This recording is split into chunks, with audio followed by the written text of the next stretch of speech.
Hi, welcome to Coffee and Closers. I'm Mikkel Abidor, and I want to personally invite you to join me and one of today's top performing sales stars for a cup of coffee and authentic conversation.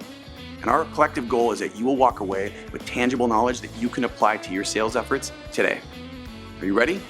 Grab a cup, fill it up, and let's get into another episode of Coffee and Closers.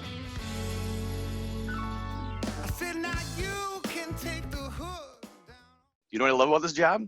Is interviewing people like today's guest. So we get to learn firsthand the 3 steps that Mary Grothe has followed year over year to achieve consistent revenue growth. Mary is a former top-ranked B2B sales star turned CEO of a sales startup rocket ship called Sales BQ. She has been featured on John Barrows' podcast, Sales Hacker, The Brutal Truth, and today she's making her Coffee and Closers debut. Please, closers, give a warm Closers community welcome to Mary Grothe. Hey, y'all. I'm so excited. Yes. Thanks for the intro. So am I. There's no way to kick off a new season than with someone like you. So thank you for taking time. Hey, there's nowhere I'd rather be right now. I wish we could be in person. How fun would that be? But you can't do anything in person these days. So we're settling, but hey, we're going to bring it, right? You know, I thought about bringing the team down to Denver to come see you, but I don't think there's snow in the mountains yet, so I can only convince half of them, and I'm worthless without them, so here we are. That's right. No snow yet. A little early, but hey, could happen within the next month. Amen, amen. Well, hey, as you know, we've got a really excited community, our Closers community that is, a lot of these folks that we've been coaching and training have had some success, and so this is kind of our monthly celebration.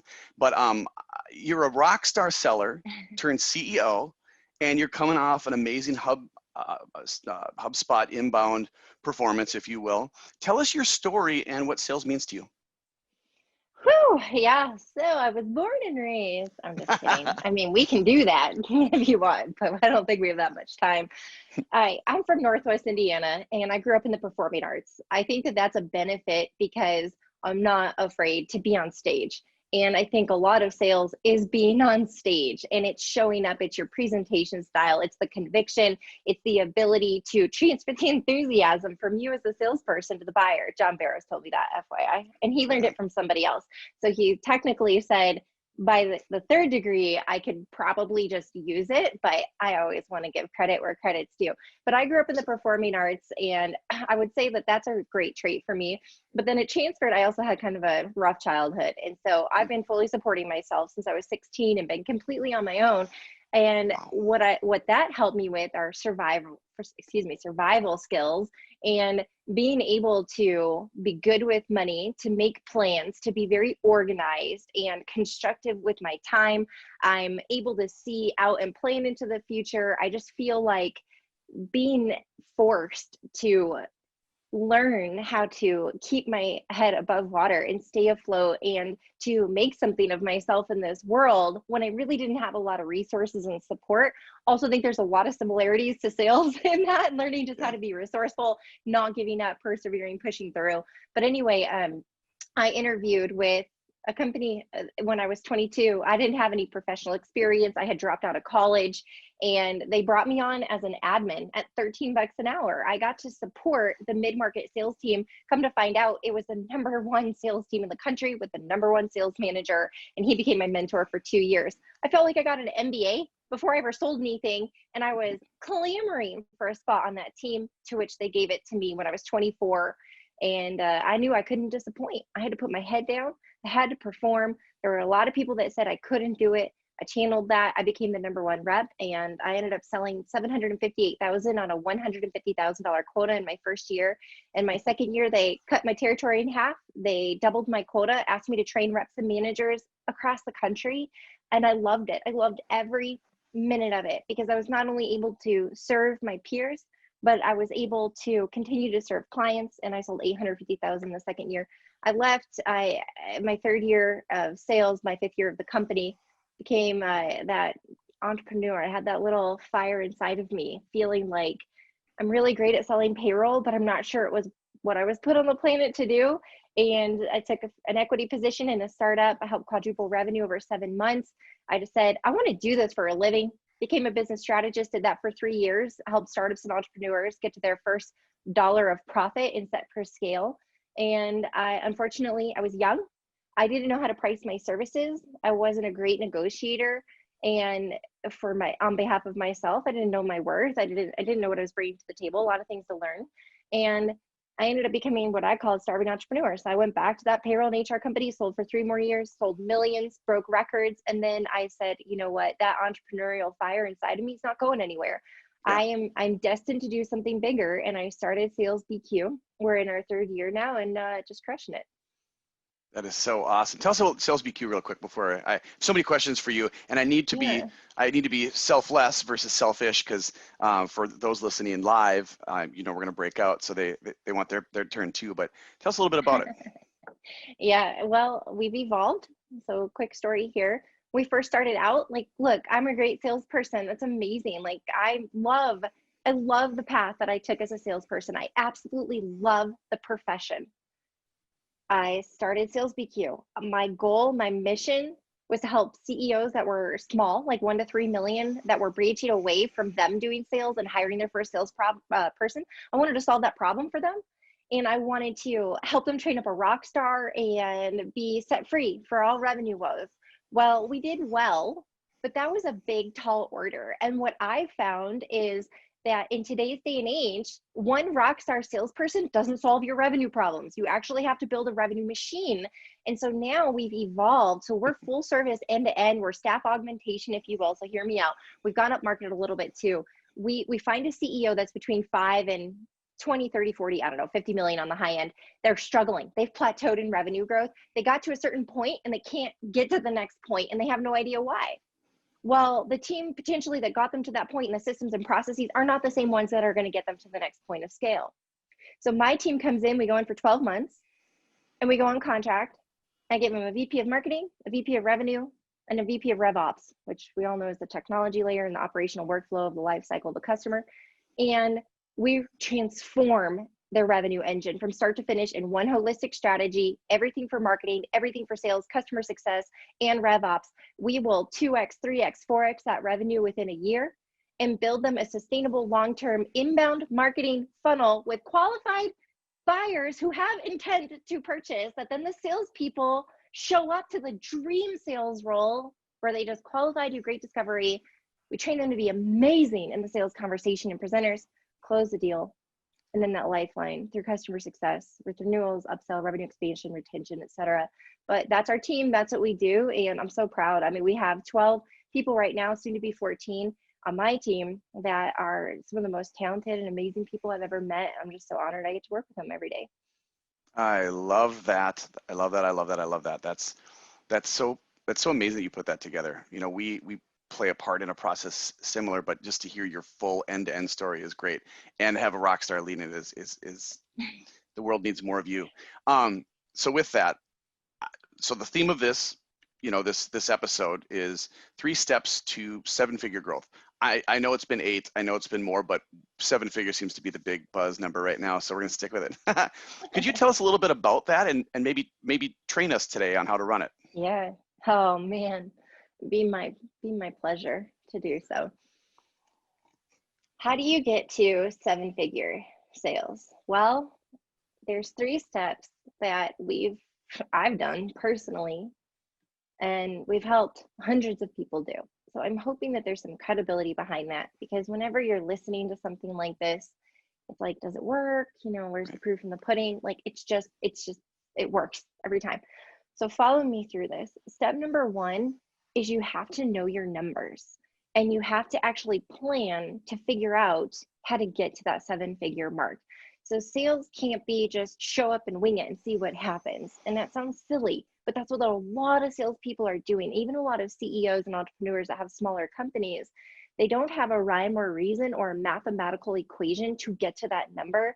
And if you don't have the clarity in what it's actually going to take to get there, then how do you know? Like, when you are going to a new destination, you put the address in your GPS and then it tells you step by step, turn by turn, how to get there. And it's very calculated. Like, you wouldn't want to go somewhere new that you've never been and then just get in the car and go, like, let's see, I'm talented, I've driven before. I've been places, therefore I must be qualified to figure this out for the first time. Well, apply that to your path to being a $1 million producer. If you've never done it before, you probably need to plan it out and map it out. So that's step number one, and we'll deep dive on that. Step number two is to get a clue on who your ideal customer is and do whatever it takes to get that person in the funnel. And so we'll talk about kind of deep dive into qualification. I also want to talk about the difference between a qualified lead and a buyer with intent, because those are two different things. They're similar, but they're two different. And I believe that buyer intent is the new MQL, the new SQL, and what salespeople need to be focused on to just get to the point where they are selling at a very high rate. And then we're going to talk about fine-tuning the process and making it buyer-centric, not salesperson-centric, and getting them to ask you, hey, how do we get started? And that's where we want to focus on. So those are the 3 steps. So it's planning, it's figuring out the numbers, it's getting real about who you actually want as a client and figuring out where they are. And then we're going to get laser focused into that step-by-step process on how you're going to show up so different from your competition and be that award-winning salesperson in the conversation that your buyers are like, oh my gosh, I have to work with you. So that's a 3-step process. So how do you want to jump in? How do you want to dissect it? Oh, well, actually, can we start with the front bits? And the reason is that, so at Closers, we implement a playbook, right? And basically our playbook that we implement is the same playbook that I had that won me all those awards and 7 figures year over year for the last 15 years. But then we also leverage playbooks, ideas from some of our guests, some from our Closers community, and we kind of make it this megalizite, like this continuing growing beast that is in the moment now. Interviewing Brandon Bornitson, Scott Ingram, anyone we've had on the show has spoke of scripts, of playbooks, of things similar to what we're discussing. So yeah, I would love to start number 1 with that playbook, because I'm with you. Like, great. I love the analogy of the GPS. I've never heard that. So I'd love to dig a little deeper into the playbook bit. Okay, so let's talk about building a sales plan and numbers. You should, as a salesperson, you should own the number. Own it. And by the way, don't base your number off of your quota. Like, your quota is to keep your job. So quit playing to quota. I learned this from Brian Tracy back when I was studying to be in a sales role, and listen to his cassette series 11 cassette series, a psychology of selling. And he talked about quota is your ceiling. So as human beings, when we're like, hey, my quota is 500,000 this year. Like, I'd love to sell 1 million. Wouldn't that be amazing? My quota is 500. So let me just make sure I'm hitting quota, and then we'll see if I can do above that. Well, you just set your ceiling at 500,000 if you're playing to quota. So if you base your sales plan off of quota, and then, hey, then if I can do above that, and we'll see if I can do more, or if I'm pacing ahead of that. The thing is, you based your sales plan off of 500,000, you base it off your quota. So mentally, like, you're owning 500,000, you're not owning 1 million. So step number 1 is forget what your quota is, and your quota should keep your job. So stop playing to your quota. That's the first thing that we do when we start working with sales reps, is take that mentality out, because then you're only ever going to hit that as your ceiling, and then you're going to be in that 70 to 100% range and always bumping and playing within that. And that's not where you win. You win at like 200, 300, 400% of quota. At least that's my that's my style. So that's what we're talking about here. And you want to get into 7-figure sales, you have to set your own personal mental quota at the number that you want. So set it above where you really want to be. So if you want to be at 1 million, go ahead and set it at 1.1, or add in like a $50,000 or $75,000 buffer or something to base all your numbers off, so you have some margin of error. Then you have to back into that number. So here are the things you need to know. Your average revenue per sale. And you need to make that a scientific number. Don't make it what you want it to be, make it what it actually is. And then there are things that you can do to improve as you go through the process. So here's the example. My average revenue per sale, when I was selling payroll and HR services, I was selling larger deals and also made it a point to sell the kitchen sink. And I wasn't selling payroll only, I sold all the modules. And so I set a goal of having my average revenue per sale be at $50,000 at a minimum. So then I was winning when I would hit 75 grand or 100 grand or $125,000 deals, which I sold plenty of. But 50 grand, absolute minimum. And I based my calculation, knowing that I could sell above that, I based it at 50 grand. So you have to take the million or 1.1 or whatever the goal is and divide it by your average revenue per sale. So now you know how many clients you need to win. Well, then you need to go back and look at your historic close rate and be conservative here. Look at the close rate. So you have to divide it by that number. Now you know how many prospects you need in your pipeline, qualified prospects that you need in your pipeline. That's the number that you need to be working towards. And so if you have an average revenue per sale of 50,000, you want to sell $1 million, that's 20 new clients. But if you have a 50% close rate on a good day, then you have to have how many qualified prospects in the pipeline? You have to have 40, because you have to have 40 in the pipeline in order to sell 20 at the 50,000 to hit the $1 million. And so if you need 40 qualified prospects in the pipeline, then you have to back into it and say, how many discovery meetings or qualification meetings do you need to have in order to have 40 that actually have ability to forecast revenue? So not 40 discovery meetings, 40 qualified prospects that you can actually confidently project revenue on in the pipeline. So how many discovery meetings? Well, what's your convert rate from qualification or discovery meeting to qualified pipeline revenue, to qualified buyer? If that's 50%, or maybe it's even 30%, because a lot of times we get the meeting and we find out that it's a third, a third, a third. I love that philosophy. A third are no, not ever. A third, no, not right now. And a third says, yes, I have a viable project. I have money. They meet the BANT criteria, and they're progressing through. So then that 40 divided by a third, you're now looking at 120 discovery meetings that you're going to need over the course of your year. But then you have to be super smart, because you're going to have length of sales cycle. So if you're trying to close $1 million in a year, but you have a 3 to 6 month sales cycle and you don't have a huge pipeline going into it, you have to massively fill the pipeline on the front end. Because if you have 3 to 6 month sales cycle, your $1 million that you're aiming to sell within a 12-month period, if your start line is here, you have 3 to 6 months where you're pipeline building, and you have to massively front load the pipeline in order to have things fall in on the cycle before the end of your 12 months. So you really only have a 9-month sales year, potentially even a 6-month. So now you have to reallocate those numbers. So this is the stuff that most salespeople don't do, and then they wonder why they don't hit the mark, because they're just showing up and they're like, I made my 50 dials today. Yeah. Cool. Which is soulless. Oh, sorry, keep going. I didn't mean to interrupt, but That's okay. But do you see the difference in that conversation? So if you're a salesperson and your sales manager hasn't laid out your sales plan, like, you need to own it. So make your own sales plan. These numbers are super important. So you want to sell $1 million, you want to win, and you want to be at that level, you have to do this level of planning. Then you need to know. So when I first started in sales, I said, I want to hit X amount number.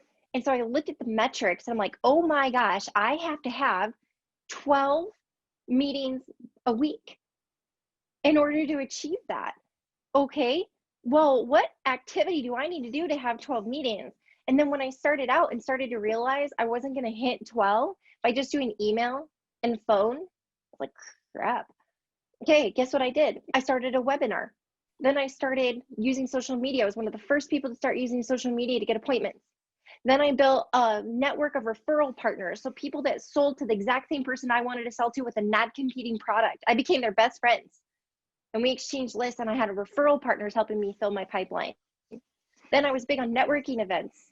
Then I started my own networking event that I would feature highlighted HR and CFO level speakers that were clients of ours. And I would invite prospects to that and build relationships and provide value to get conversations. So when I look at, I'm like, how do I get this many meetings per week? And I'm not cutting it just based on email and phone. I had to get creative. And so it's about the salesperson owning, filling the pipeline, and not with a bunch of people that look like a number, people that actually have a qualified opportunity, a viable project. As a salesperson, you have to stop fooling yourself. If it looks good in the pipeline, great. We've all had those. Like, trust me. I've had moments where I get pressure from my sales manager, and I'm like, back off, buddy. I sell more than 3 reps combined on this team every year, but he was really pushing me to be great. And he also needed my production, because there were years when I was on his team that we had open territories, and he really didn't have to worry, because I was going to sell like what 2 or 3 people would sell. But anyway, but he put pressure on it because he was assigning that quota to me mentally. But I'm like, back off. And so sometimes I'd feel under pressure. And so I would just be like, oh, I have this deal in the pipeline, even though I knew. I was like, they're not qualified and they're going to buy, but it gets him off my back for a minute. So if you do that kind of stuff, whatever, but be honest with yourself. You can't win, you can't get to the 7-figure mark if you're not doing this. And so you have to do this amount of planning. So that's what I have for step number 1. Do you want to dig into anything there? Are you ready for step number 2? Just for time, I mean, yeah, that's because to me, that's the most important bit, right? You know, I mean, like we talk about our playbook, and I think that's where we spend the most amount of time. My favorite part of the job, this job, is when we get to actually focus on conversion. Like when we get to like run deals with these cats, it is the joy of my life. And Garia knows this, he's listening, but that front bits is where we spend most of the time. So I'm totally with you. I do want to kind of talk about step 2, if that's cool. Yeah, you know, once we start executing that Great. plan. So step 2 is know your ideal customer. So I would bang my head against the wall as a salesperson until I figured this out, because I just couldn't understand how it could have 2 companies. They're both 200 employees. They're both in manufacturing. I'm meeting with the CFO and the head of HR on each company. They're both using my competitor, ADP. Like on paper, they look like identical opportunities. They were what my sales manager told me to go after and prospect and fill my pipeline with. But one was an absolute dream to work with, and they were amazing through the sales process. They totally got it, and they bought. The other one was a complete nightmare. I could never get on the same page with them. It was like a constant battle, and connecting with them to understand how I was going to help them through the process. And they were just an absolute thorn in my side, and they ended up wasting a ton of my time and dragging me along, and they didn't buy. So what is the difference between the 2 companies? It's something called psychographics. So a lot of salespeople define their ideal customer based on demographic and geographic information, so static information. And I gave you some of those markers. What we're not spending time on, what great salespeople do spend time on in the step of qualification, is not moving people through the funnel unless they have intent to purchase. So we have looky-loos, we have quote shoppers, and then we have can kickers, kicking the can down the road. Those people should not be in your pipeline. They are not your ideal customer. But a lot of salespeople continue to waste time meeting with them and working with them because it makes their pipeline look good, but they're never going to buy. And if you would take the time that you spent on them and have the courage to disqualify those unqualified buyers that don't have intent, even though they line up on everything, you have to have the courage as a salesperson to say, I'm going to let what looks like a qualified opportunity go, and I'm going to bravely use that time and use it to fill my pipeline and focus on buyers that are actually qualified with a viable project that have intent. The psychographics are what set apart these 2 types of prospects. Psychographics are the emotional characteristics and lifestyle characteristics of a buyer. People buy emotionally, they justify logically. What are you doing to connect with your buyer at an emotional level? Do you understand their day in the life? Do you truly understand their pains, problems, and challenges? Do you understand, do you know where they are in the buyer funnel, an awareness stage, consideration, or decision stage? If you're intercepting them at awareness stage, how well have they qualified their problem? Or can you help them in that process? If they're in consideration stage, not awareness stage, have they qualified the problem, and who else are they considering and why? And what have they done to this point before they're engaging and meeting with you? But there are things that you need to do in the qualification process that get centered around the psychographics and the emotional characteristics of a buyer. And when you know that there's intent to purchase and that the problem has been quantified, qualified, understood, the impact of others, the urgency around solving it, what they've done in the past to try to address or fix the problem. But being understanding of the difference between 2 buyers that on paper, side by side, look identical, but then it's in the qualification is understanding the quality of their intent to make a purchase and the urgency behind it and their ability and willingness to invest. That's the difference in an ICP. And if you're not qualifying that, you're moving people through the funnel on a hope and a dream, and they're never going to buy from you. And it is a huge waste of time, and you don't have the courage to kick them out of the pipeline and focus and spend your time on those. So that's step number 2, is getting laser focused on your ideal client, both demographics, geographic, and psychographics, is combining those and understanding the emotional characteristics. I think your host just passed out there. He's got mesmerized. I love this stuff. forget my questions. Let's go into step 3. Is that cool? Yeah. So step 3 is about the quality of how you show up as a person. And it's about your willingness, commitment, and ability to serve your buyer through the process and provide a remarkable experience. Sales is the greatest profession on the planet. I love being a salesperson. I love being able to guide someone in need through a process, hand in hand, walking down the same sidewalk, earning their trust, proving my credibility, and helping them be so emotionally connected, confirmed, and invested in the solution that we've created together in alignment with their pains and problems. They should never have a doubt through the entire process that their best interests are first for me, that I am committed and fully invested in making it happen for them, to the point that I'm willing to walk away and recommend an alternate solution if at any point throughout the process we determine that me and my company are not the right fit. That commitment to your buyer in the way that you show up, your passion, conviction, and enthusiasm will set you apart from any other salesperson. The prospect, the buyer, they have a radio station in their head, WIIFM. It's called What's in It for Me. And if you don't answer that out of the gate and show them you are for them and not yourself in every step of the process, it's in the quality of questions that you ask. It's in the follow-up questions that you ask and the way that you dig deeper based on their answers. It's how you follow up and communicate and show up in between your scheduled meetings. It's how focused you are and how you modify your sales process and your presentation to be centered 100% around them, who they are, and their pains and problems. It is the biggest conversion step for a salesperson to step away from your company's slide deck that was created by marketing, who's never been in a sales presentation, that is in an uneditable format that you can't add in what the buyer actually cares about. That's a problem. It's the salesperson that shows up for their buyer in a way that that buyer never has one doubt in their mind throughout the process, that that salesperson is for them. So passion, conviction, and enthusiasm. People buy from people. You've heard this, they know, like, and trust, but there's an additional part of that statement that a lot of people don't talk about with the origination of the quote, and who are like them. How are you like your prospect? Have you normalized? Have you gotten on their sidewalk? I'm going to give you 2 analogies here, so bear with me. Think about the prospect sidewalk. You have a sidewalk as a salesperson. You're walking down the sidewalk. In between you and the prospect is a street. It's busy. Okay, there's cars. Then there's a prospect on the other side on their sidewalk. Most salespeople want to stay on their sidewalk and get the prospect to come over to theirs. Come over here. Hey, Mr. Prospect. Hey, I've got a product, a service, a solution. I want to tell you, our company's award-winning. Hey, Mr. Prospect. Hey, we are cutting edge. Hey, we will do it faster, better, cheaper. And the prospect's on the other side, like, who are you? You're interrupting me. I don't care. Oh my gosh, like, get away from me.